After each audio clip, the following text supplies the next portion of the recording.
श्री भक्तमाल में भगवान जी के प्रिय भक्त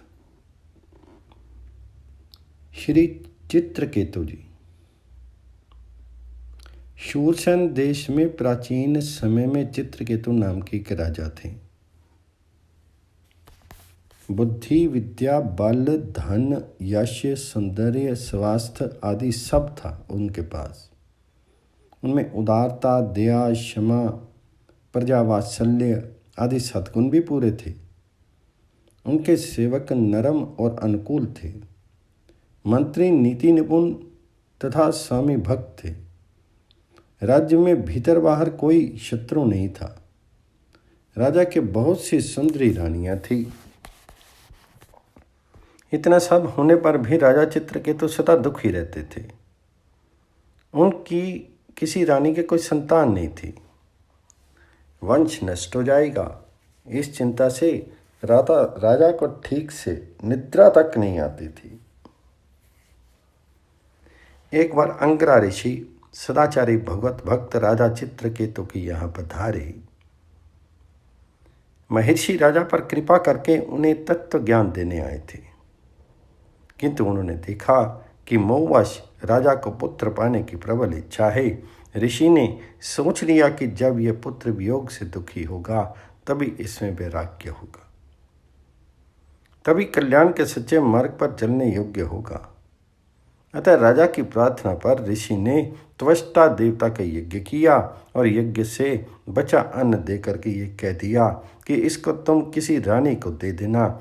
महर्षि ने यह भी कहा कि इससे जो पुत्र होगा वह तुम्हें हर्ष शोक दोनों देगा। उस अन्न को खाकर के राजा की एक रानी गर्भवती हुई, उसके पुत्र हुआ। राजा तथा प्रजा दोनों को अपार हर्ष हुआ। अब पुत्र स्नेहवश राजा उसी रानी से अनुराग करने लगा। दूसरी रानियों की याद ही अब उन्हें नहीं आती थी। राजा की उपेक्षा से उनकी दूसरी रानियों के मन में सोतिया डाह उत्पन्न हो गया।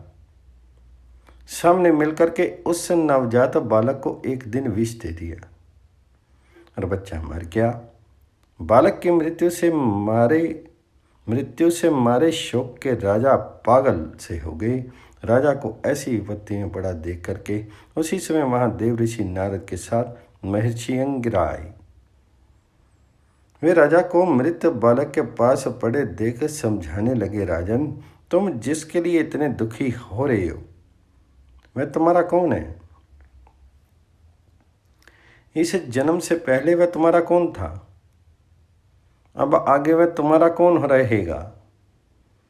जैसे रेत के कण जल के प्रवाह से कभी एकत्र हो जाते हैं और फिर अलग अलग हो जाते हैं, वैसे ही काल के द्वारा विवश हुए प्राणी मिलते और अलग होते हैं। ये पिता पुत्र का संबंध कल्पित है। ये शरीर न जन्म के पूर्व थे न मृत्यु के पश्चात रहेंगे, अतः तुम इनके लिए शोक मत करो। राजा को इन वचनों से कुछ सांत्वना मिली। उसने पूछा, महात्मन, आप दोनों कौन हैं? मेरे जैसे विषयों में फंसे मूढ़ बुद्धि लोगों को ज्ञान देने के लिए आप जैसे भगवत भक्त सिद्ध महापुरुष निस्वार्थ भाव से पृथ्वी में विचरा करते हैं। आप दोनों मुझ पर कृपा करें, मुझे ज्ञान दे करके इस शोक से बचाएं। महर्षि अंगिरा ने कहा, राजन, मैं तो तुम्हें पुत्र देने वाला अंगिरा हूँ और मेरे साथ ये ब्रह्मपुत्र देव ऋषि नारद जी हैं। तुम ब्राह्मणों के और भगवान जी के भक्त हो, अतः तुम्हें क्लेश नहीं होना चाहिए। मैं पहले ही तुम्हें ज्ञान देने आया था, पर उस समय तुम्हारा चित्त पुत्र प्राप्ति में लगा था। अब तुमने पुत्र के वियोग का क्लेश देख लिया। इसी प्रकार स्त्री, धन, ऐश्वर्य आदि भी नश्वर है। उनका वियोग भी चाहे जब संभव है और ऐसा ही दुखदायी है। ये राज्य, गृह, भूमि, सेवक, मित्र, परिवार आदि सब शोक, मोह, भय और पीड़ा को ही देने वाले हैं। ये स्वप्न के दृश्यों के समान हैं। इनकी यथार्थ सत्ता नहीं है। अपनी भावना के अनुसार ही ये सुखदायी प्रतीत होते हैं। द्रव्य, ज्ञान और क्रिया से बना इस शरीर का अभिमान ही जीव को क्लेश देता है। एकाग्र चित्त से विचार करो और एकमात्र भगवान जी को ही सत्य समझ करके उन्हीं में चित्त लगा करके शांत हो जाओ।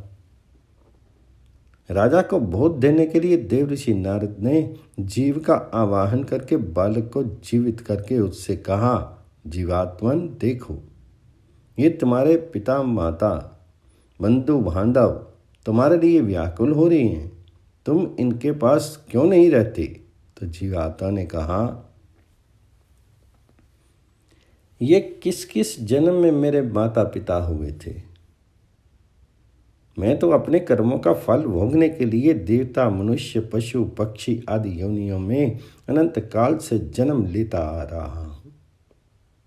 सभी जीव परस्पर कभी पिता कभी पुत्र कभी मित्र कभी शत्रु कभी सजातीय कभी विजातीय, कभी रक्षक कभी विनाशक, कभी आत्मीय और कभी उदासीन बनते हैं। ये लोग मुझे अपना पुत्र मानकर रोते क्यों हैं? शत्रु मान करके प्रसन्न क्यों नहीं होते? जैसे व्यापारियों के पास वस्तुएं आती और चली जाती हैं, एक पदार्थ आज उनका है कल उनके शत्रु का है, वैसे ही कर्मवश जीवन नाना योनियों में जन्म लेता घूमता है। जितने दिन जिस शरीर का साथ है उतने दिन ही उसके संबंधी अपने हैं। ये स्त्री पुत्र घर आदि का संबंध यथार्थ नहीं है। आत्मा न जन्मता न मरता है, वह नित्य अविनाशी सूक्ष्म सर्व आधार सर्व प्रकाश है। वस्तुतः भगवान ही अपनी माया से गुणों के द्वारा विश्व में नाना रूपों में व्यक्त हो रहे हैं। आत्मा के लिए ना कोई अपना है ना पराया, वह एक है और हित अहित करने वाले शत्रु मित्र आदि नाना बुद्धियों का साक्षी है।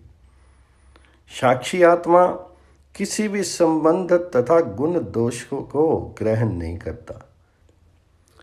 आत्मा तो कभी मरता नहीं, वह नित्य है और शरीर नित्य है नहीं। फिर ये लोग क्यों व्यर्थ रो रहे हैं? राजपुत्र का जीवात्मा इतना कह करके चला गया।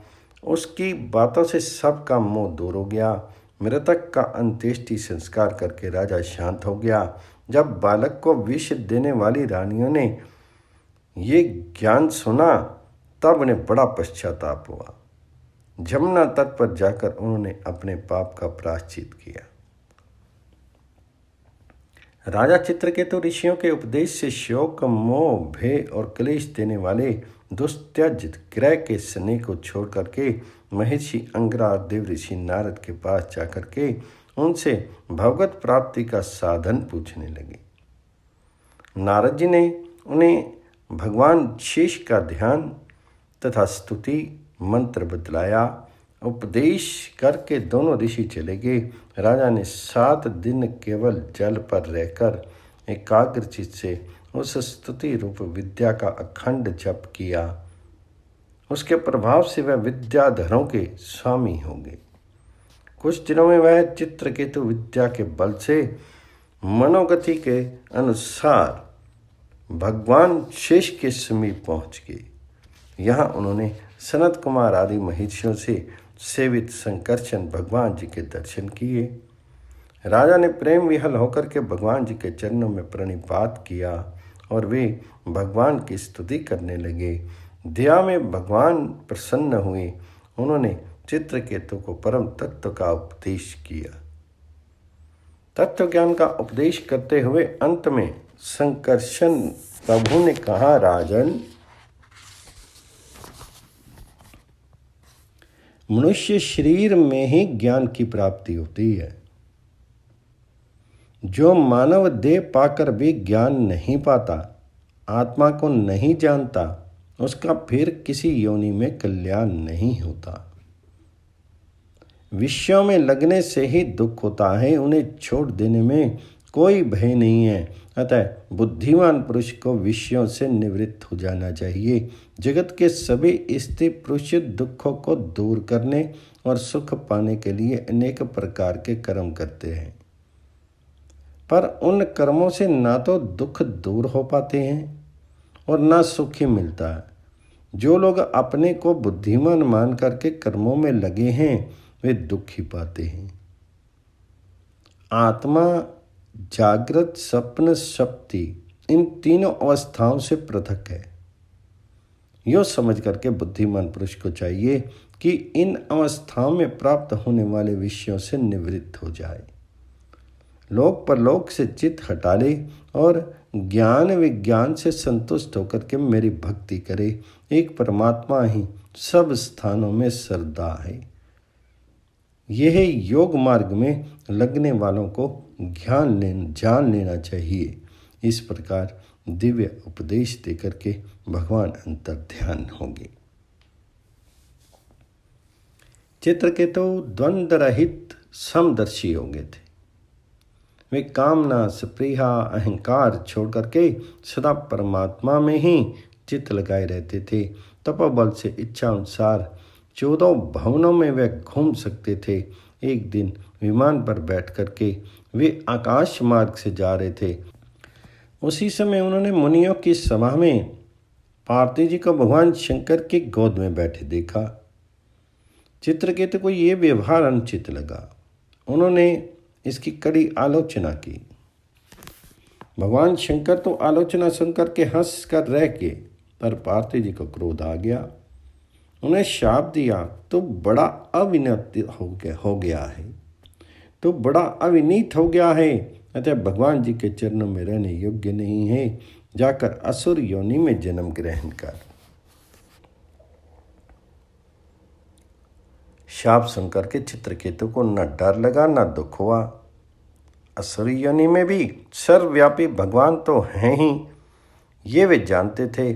श्रेष्ठ व्यवहार करने के लिए विमान से वे उतर पड़े और उन्हें पार्थिव जी के चरणों में प्रणाम करके कहा, माता, आपने जो शाप दिया है उसे मैं सादर स्वीकार करता हूँ। मैं जानता हूँ कि देवता लोग मनुष्य के लिए जो कुछ कहते हैं वे उसके कर्म के अनुसार ही कहते हैं।